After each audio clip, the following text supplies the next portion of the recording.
Okay, bumili na tayo ng bago nating side mirror sa MT-09 natin mga lord.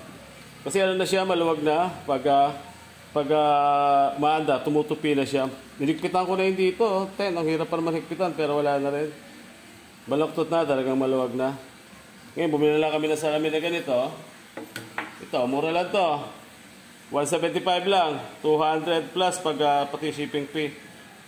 Ang kukunin ko lang naman yung post niya. Hindi ko na gagamitin ito. Babalik ko na lang yung original. Ito na lang kukunin ko. Tapos, tanggalin ko tong original side mirror ni MT. Kunin natin yung original salamin ni MT. Ito yung sira. Ito yung may butas na. Dahil higpitan, di may higpitan. Ito na.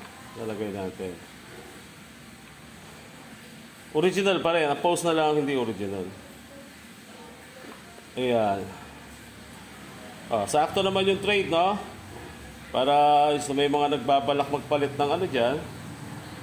Adjust tayo ng adjust. Ayan, okay lang, oh. Di ba? Okay na.